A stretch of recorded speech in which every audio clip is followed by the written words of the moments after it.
Welcome to this Conveyancing Matters chat entitled Don't Lose Your Home to Fraudsters.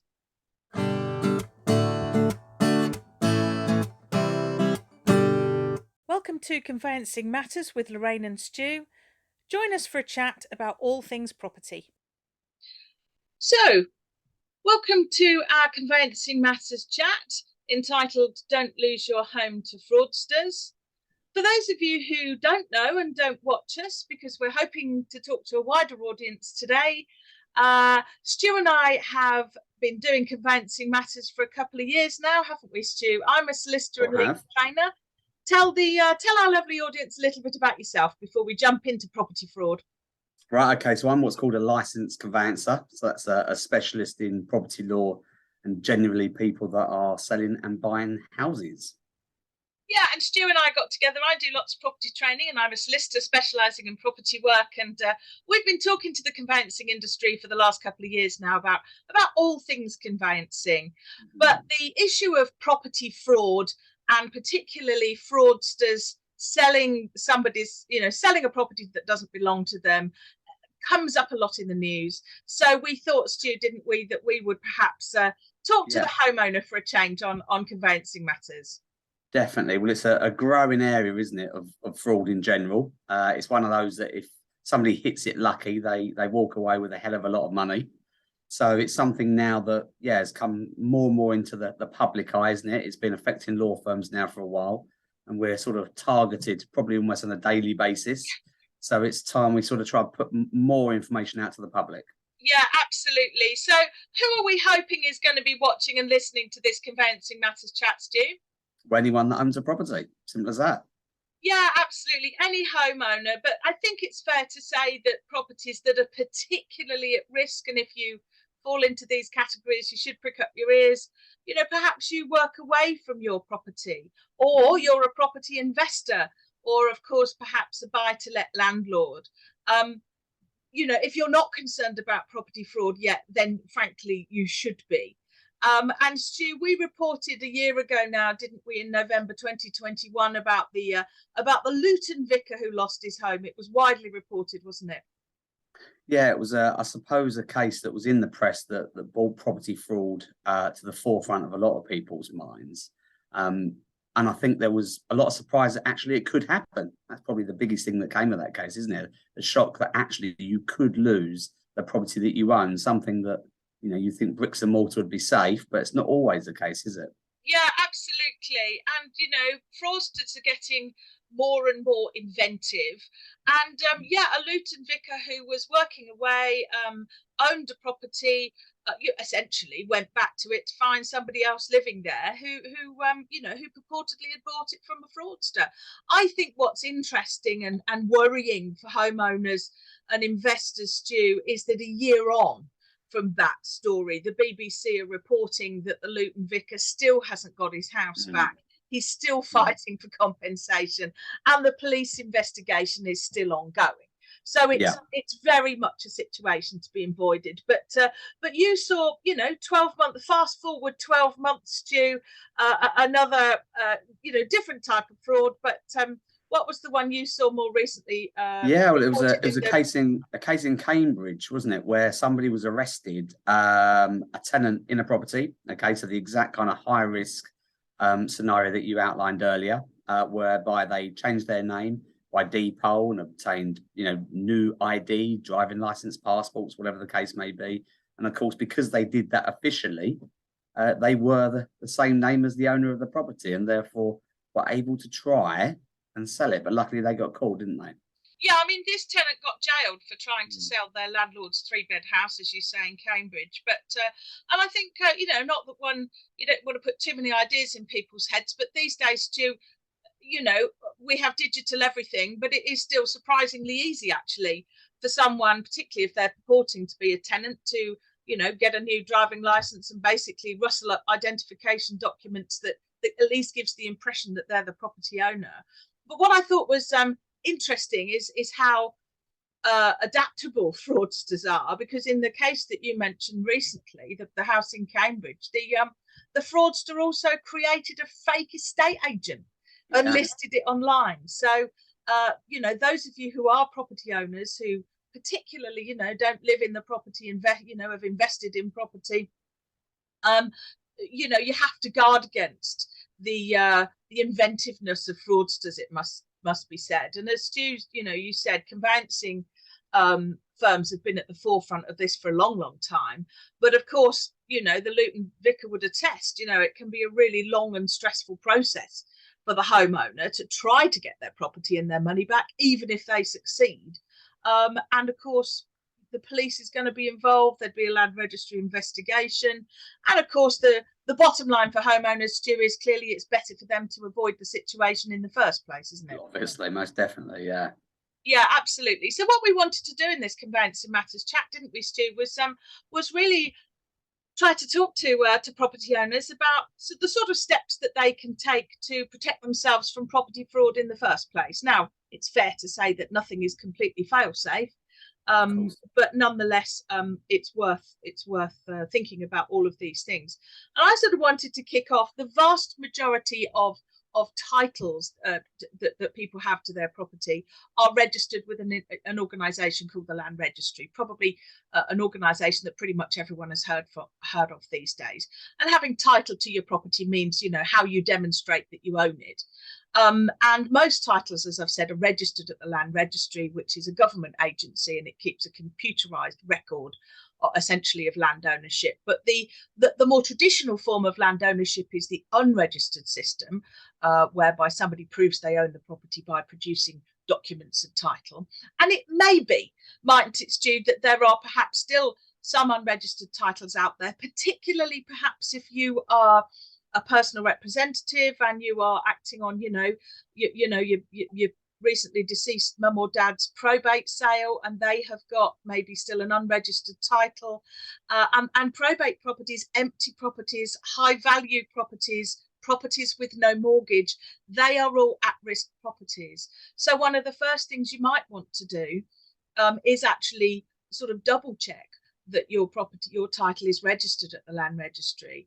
And you can either ask your conveyancer to do it, Stu, or indeed, you know, the homeowner can sort of check direct with the Land Registry themselves. But whilst most titles will be registered, you know, it is worth just pointing that one out right at the very beginning.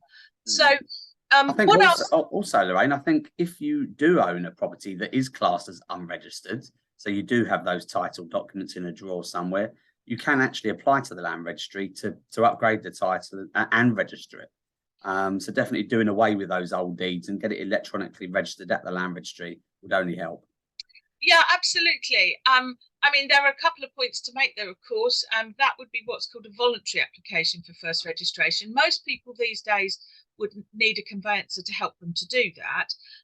But the one slight issue that I would raise, practical point, particularly right now, of course, is that those registrations can take a very long time at the moment. There are quite significant land registry delays with things like registering titles for the first time. So while, you know, it's not without its issues, if you are thinking of you know, it might be a good idea to register the title to enable you to take advantage of these other things that Stu and I are going to talk about. That's great. But if you are also thinking of selling the property in the not too distant future, you know, there could be a delay there at getting the registration done. And I think you feel that pain every day, don't you, Stu? Unfortunately so. Yeah, and I think actually there's also a suggestion that Land Registry staff have been balloted and are going to go on strike. So that can only help the backlog of registrations. Yeah, I know. Can you believe it? That's another story for another day, though, isn't it? I think it is. That's another Conveyancing Matters chats too. So what else can property owners do to try to protect themselves or minimise the risk of property fraud? Well, there's a number of things, isn't there, ranging from sort of complex that lawyers can deal with for you, right through to the real easy things. So I know it's going to sound absolutely, you know, basic, but even visiting the property on a regular basis, checking in, I think as landlords become more comfortable with tenants, there's always that sort of, you know, feeling comfortable not viewing the property, but actually making those regular checks or enlisting the help of a managing agent that goes round to that property to check that all's in order is absolutely essential. Yeah, absolutely. I mean, keeping tabs on your property. If you do live in the locality of the property in question, drive past the basics, look for a for sale board, ask a neighbour to let you know of activity if you live some distance away. Look for increasing visits to a property, possibly estate agents who've perhaps been instructed or buyers coming round. It's I think the problem for investors, Stu, is that it's easy to forget about your investment when that rent is rolling in, when everybody's got everything else to cope with at the moment. Yeah. And actually, Stu, why don't you tell our viewers about perhaps not in full because it's quite a long story, but about the fraud that you came across whilst you practiced. We had one in the office. It was a relevant point there, wasn't it? Yeah, we had one in the office, a good few years ago now. But there are elements of all the fraud cases that we've kind of highlighted that encompass in this one. And basically, what happened in our scenario, we actually acted for somebody that was buying off somebody that wasn't a fraudster, just a normal seller. But they, a few years earlier, they actually bought the property from a fraudster. That fraudster changed their name by deed poll. So when they went into the law firm to check all their ID to verify that they could sell the property, of course, it all passed because it was legit ID. They've actually gone to the effort to establish a fake online estate agency. So the property was for sale on that website, and of course they managed to sell it. They managed to sell the property, and it remained sold for a good few years. And every month that tenant continued to pay the landlord their monthly rent. So of course the landlord was completely oblivious to the fact the property had been sold. And subsequently it was then sold to our client.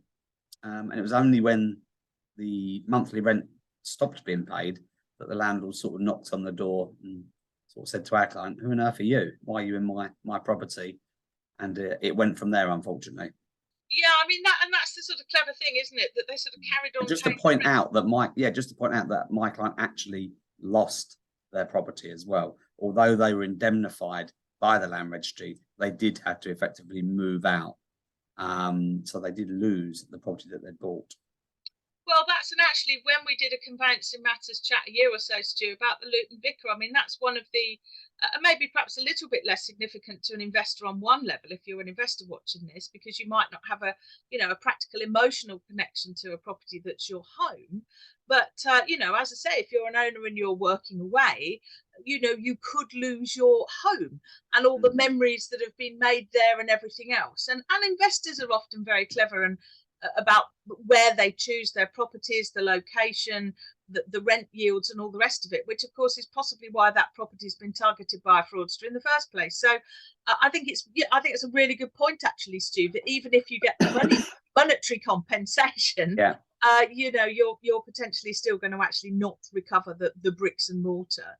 So just the basics around keeping tabs on the property, trying, if you're an investor, not to forget about the property when the rent's rolling in. I mean, another very basic thing that people can do, of course, is to sort of periodically check with online estate agents. Check with the Rightmove and similar, just to make sure that your property isn't listed somewhere. I mean, that's an incredibly basic thing you can do. Google your address, Google your postcode, set yourself up an alert to do it every couple of months. It's not a difficult thing to do. It's something you can do in minutes that would be free. Another more sort of land registry type thing that people absolutely should do if they don't live in the property that they own, Stu, of course, is to keep what's called their address for service up to date. This computerized register of ownership that we've talked about not only records clearly who has the legal title to the property, but that register can record up to 3 addresses for what we call service, which means that if there is an issue about the property, that's the address or the addresses that the land registry would use to contact the registered proprietor, the owner.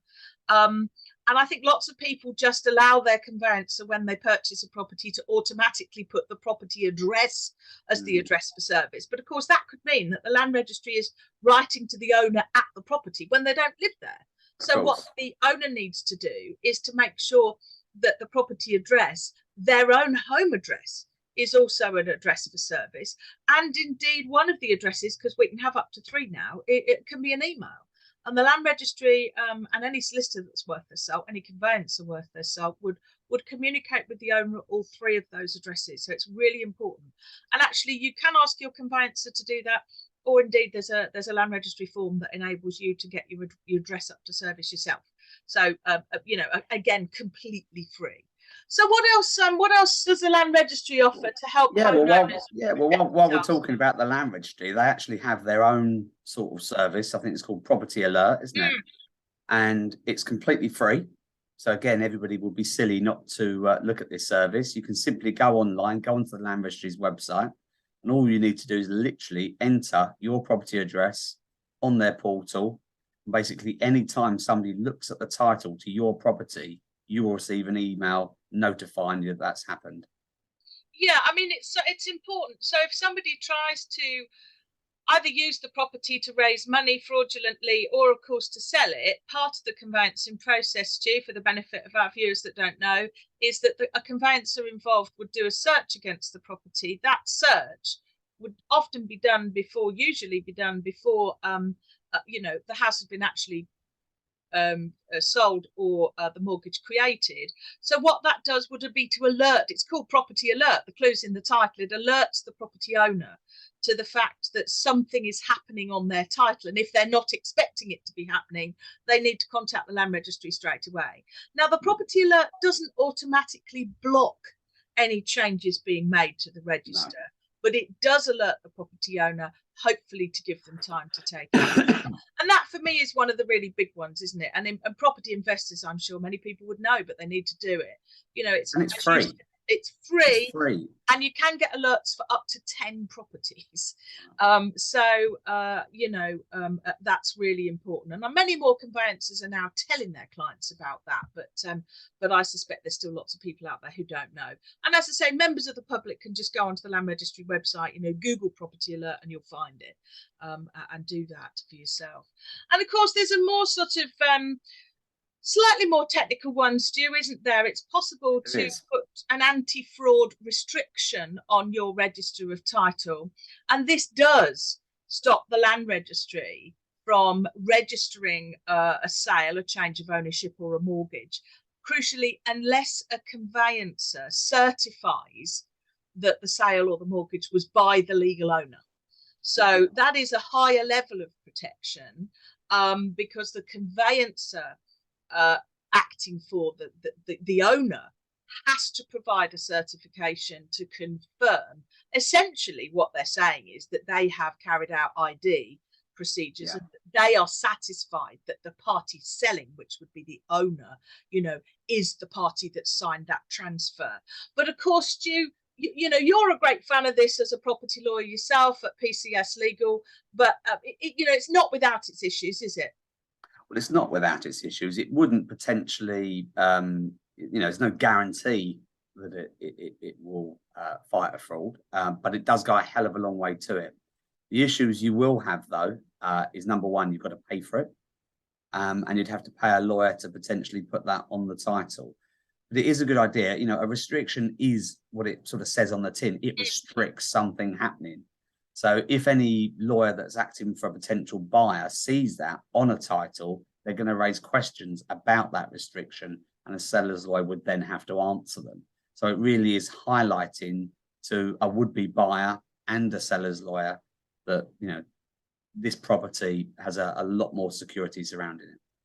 Yeah, I mean, one of the things I think that property owners need to understand is, because this restriction requires a certification from a conveyancing lawyer that essentially the seller is who they say they are, it's fair to say that some conveyancers aren't prepared to give that certification.